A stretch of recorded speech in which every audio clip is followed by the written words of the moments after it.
दोस्तों, पौराणिक ग्रंथों के अनुसार ऐसा माना जाता है कि भगवान श्री कृष्ण का जन्म मथुरा में हुआ था और उनका पूरा बचपन गोकुल में बीता था। लेकिन जब कंस के युद्ध निमंत्रण पर श्री कृष्ण को वापस मथुरा जाना पड़ा था, तो कंस का वध करने के बाद श्री कृष्ण ने सभी यदुवंशियों के साथ एक द्वारिका नगरी बसाई थी। महाभारत युद्ध के 36 वर्ष बीतने के बाद द्वारिका नगरी पूरी तरह से समुद्र में डूब गई थी और इसके साथ साथ श्री कृष्ण सहित बहुत से यदुवंशियों ने अपने प्राण भी त्याग दिए थे।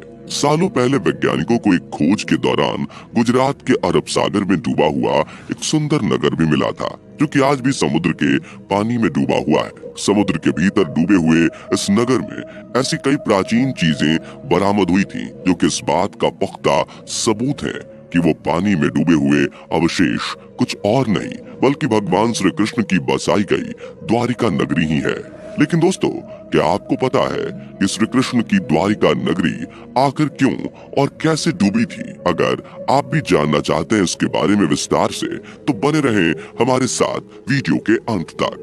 दोस्तों, जब महाभारत का युद्ध समाप्त हुआ था, तो भगवान श्री कृष्ण हस्तिनापुर का सारा राजपाट पांडवों को सौंपकर द्वारिका पर शासन करने लगे थे। और जब अंतिम घड़ियों में श्री कृष्ण ने अपना देह त्याग किया था, तो उनके देह त्यागने के बाद ही उनके द्वारा बसाई गई द्वारिका नगरी भी समुद्र में डूब गई थी।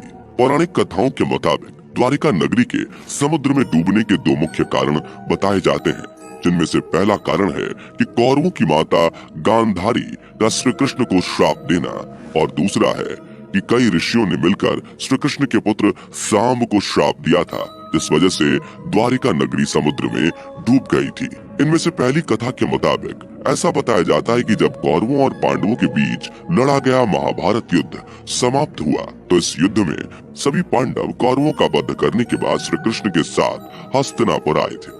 हस्तिनापुर पहुंचने पर महर्षि व्यास के शिष्य संजय ने कौरवों की माता गांधारी को बताया कि सभी पांडव श्री कृष्ण के साथ हस्तिनापुर आ चुके हैं। पांडवों के हस्तिनापुर पहुंचने की खबर सुनने के बाद कौरवों की माता गांधारी गुस्से से तिलमिला उठी, क्योंकि गांधारी ये मानती थी कि महाभारत का युद्ध हुआ नहीं था बल्कि करवाया गया था, और इस महाभारत युद्ध के जिम्मेदार सिर्फ और सिर्फ श्री कृष्ण हैं। इस महाभारत युद्ध के होने से माता गांधारी के सभी कौरव पुत्र मारे गए थे और उनके पूरे कौरव वंश का विनाश हो चुका था। इसलिए माता गांधारी अपने सभी कौरव पुत्रों की मौत का दोषी सिर्फ श्री कृष्ण को मानती थी, क्योंकि उनके मुताबिक अगर श्री कृष्ण इस युद्ध को रोकना चाहते तो रोक सकते थे, लेकिन उन्होंने ऐसा बिल्कुल भी नहीं किया और इस युद्ध को आगे बढ़ाने का प्रस्ताव दिया। इस दौरान हजारों लोग मारे गए और एक महाविनाश हुआ। जब श्री कृष्ण सभी पांडवों को लेकर हस्तिनापुर गए थे, तो वहां पहुंचकर उन्होंने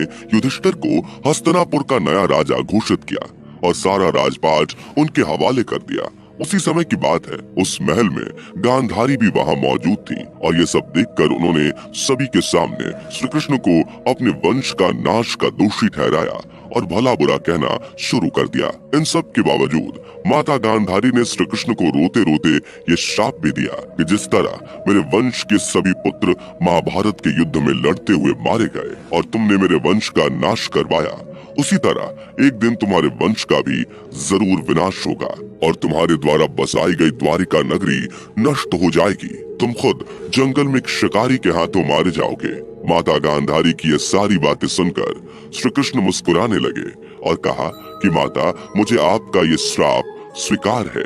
श्री कृष्ण की ये बातें सुनने के बाद माता गांधारी उन्हें देखकर रोने लगी। कुछ देर बाद उन्हें अपनी गलती का एहसास हुआ। इसके बाद जब माता गांधारी श्री कृष्ण से माफी मांगने के लिए गईं, तो श्री कृष्ण ने उन्हें समझाया कि माता, आपके द्वारा दिया गया श्राप तो मेरे लिए एक प्रसाद जैसा है। श्री कृष्ण की ये बातें सुनकर वहाँ खड़े सभी पांडव भाई भी रोने लगे और सोचने लगे कि माता गांधारी ने श्री कृष्ण को ये कैसा श्राप दे दिया है। कुछ समय बीतने के बाद श्री कृष्ण हस्तिनापुर छोड़कर वापस द्वारिका चले गए। दोस्तों, ऐसा बताया जाता है कि श्री कृष्ण खुद ये चाहते थे कि कौरवों की माता गांधारी उन्हें श्राप दे, क्योंकि जब महाभारत का युद्ध समाप्त होने के बाद पृथ्वी पर धर्म की पुनः स्थापना हुई थी, तो इसके साथ साथ श्री कृष्ण के जीवन का उद्देश्य भी समाप्त हो गया था और वह जल्द से जल्द अपने परधाम को लौटना चाहते थे। महाभारत युद्ध के दौरान जब सभी पापियों का विनाश हो चुका था, तो उसके बाद पृथ्वी पर केवल वही लोग जीवित बचे थे जो कि सच्चे दिल से भगवान को मानते थे और हमेशा धर्म का रास्ता अपनाते थे। लेकिन ऐसा कहा जाता है कि महाभारत के युद्ध में द्वारिका नगरी के लोगों ने भाग नहीं लिया था और द्वारिका में कई लोग अभी भी पुराने रीति रिवाजों को अपनाते थे और अधर्म की राह पर चलते थे। श्री कृष्ण चाहते थे कि द्वारिका में भी धर्म की पुनः स्थापना हो और सभी द्वारिकावासी धर्म के रास्ते पर चले। इसलिए श्री कृष्ण ने अपने जीवन के अंतिम उद्देश्य को पूरा करने के लिए माता गांधारी द्वारा दिए गए श्राप का सहारा लिया, जिससे द्वारिका नगरी डूबने के पश्चात वहाँ बसे सभी अधर्मी लोग भी मारे गए। अब दोस्तों बात करते हैं उस दूसरे कारण की जिस वजह से श्री कृष्ण की द्वारिका नगरी समुद्र में डूब गई थी। एक बार की बात है जब ऋषि विश्वामित्र, कश्यप ऋषि और ऋषि दुर्वासा आदि सभी द्वारिका नगरी में भ्रमण के लिए निकले, तभी उस स्थान पर श्री कृष्ण के पुत्र सांब अपने मित्रों के साथ मिलकर खेल रहे थे। जब श्री कृष्ण के पुत्र सांब ने उन ऋषियों को अपने करीब से गुजरते हुए देखा तो उन्होंने अपने सभी मित्रों के साथ मिलकर उन ऋषियों के साथ मजाक करने की एक योजना बनाई। इसके लिए उन्होंने एक स्त्री का वेश धारण किया और अपने मित्रों के साथ मिलकर उन ऋषियों के सामने गए। ऋषियों के सामने जाते ही उनके मित्रों ने उन ऋषियों से कहा कि हे मुनिवर, ये स्त्री गर्भवती है, हमें ये बताइए कि इसके गर्भ से क्या उत्पन्न होगा। सभी ऋषियों को सांब और उनके मित्रों की ये बात सुनकर एहसास हुआ कि उनका मजाक उड़ाया जा रहा है, जिससे वो बहुत क्रोधित हुए और उन्होंने सांब को ये श्राप दिया कि इसके गर्भ से एक ऐसा मूसल उत्पन्न होगा जिससे तुम्हारे सारे वंश का विनाश हो जाएगा। ऋषियों की ये बात सुनकर सांब ने तुरंत ही उनसे माफी मांगी, लेकिन उनसे माफी मांगने का कोई फायदा नहीं हुआ। जब इस श्राप के बारे में श्री कृष्ण को पता चला तो उन्होंने कहा कि ये ऋषियों द्वारा दिया गया श्राप है, ये झूठ नहीं हो सकता। इसके कुछ समय बीतने के बाद ठीक वैसा ही हुआ जिसका डर था। अगले दिन ही सांब ने एक लोहे का मूसल उत्पन्न किया जो कि देखते ही देखते अदृश्य हो गया।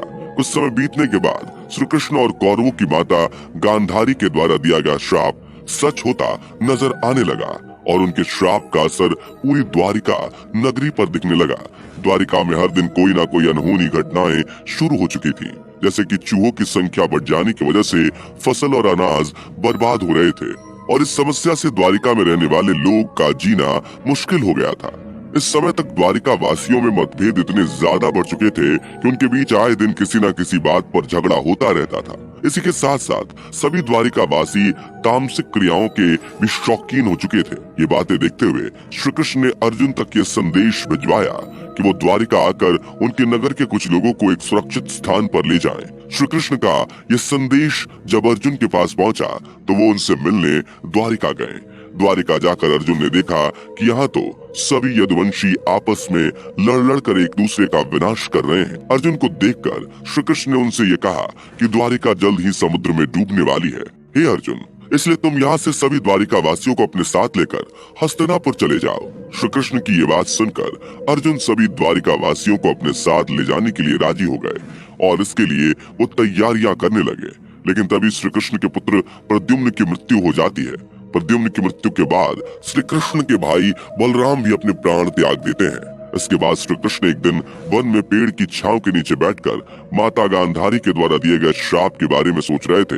तभी वहां एक शिकारी आया और उसे लगा कि पेड़ के नीचे कोई हिरण है और उसने श्री कृष्ण के पैरों को हिरण का मुंह समझकर उन पर बाण चला दिया। ये बाण जाकर श्री कृष्ण के पैर के अंगूठे में लगा और जब शिकारी अपने शिकार के पास पहुंचा तो उसने देखा वहां श्री कृष्ण लेटे हुए हैं और उनके पैर के अंगूठे से खून बह रहा है। यह सब देखते हुए उस शिकारी ने श्री कृष्ण से माफी मांगी। श्री कृष्ण ने भी उस शिकारी को माफ करके अपना देह त्याग दिया। जब श्री कृष्ण की मौत की खबर उनके पिता वासुदेव को पता चली तो उन्होंने भी अपनी तीनों पत्नियों के साथ अपना देह त्याग कर दिया। इसके बाद अर्जुन ने उन सभी का अंतिम संस्कार किया। इसी के साथ साथ जितने भी द्वारिकावासी आपस में लड़कर मारे गए थे, अर्जुन ने उन सब का भी अंतिम संस्कार किया। इसके बाद अर्जुन को सभी द्वारिका वासियों को हस्तिनापुर ले जाने का वचन याद आया जो कि उन्होंने श्री कृष्ण और उनके पिता वासुदेव को दिया था। फिर अर्जुन द्वारिका में बचे हुए सभी लोगों को अपने साथ हस्तिनापुर ले गए। अर्जुन के हस्तिनापुर पहुंचने के बाद देखते ही देखते श्री कृष्ण की द्वारिका नगरी समुद्र में डूब गई थी। ऐसा बताया जाता है कि साल 1963 में पहली बार पुरातत्व विभाग को गुजरात के पास वाले समुद्र से द्वारिका के अवशेष प्राप्त हुए थे और इसी के साथ साथ उन्हें तकरीबन 3000 साल पुराने बर्तन भी मिले थे। वैसे दोस्तों, कमेंट करके बताइए कि आज की हमारी जानकारी आपको कैसी लगी। जाने से पहले वीडियो को लाइक शेयर जरूर करें और ऐसी और वीडियोस के लिए इस चैनल को सब्सक्राइब करके बेल नोटिफिकेशन को भी जरूर ऑन कर लें। धन्यवाद।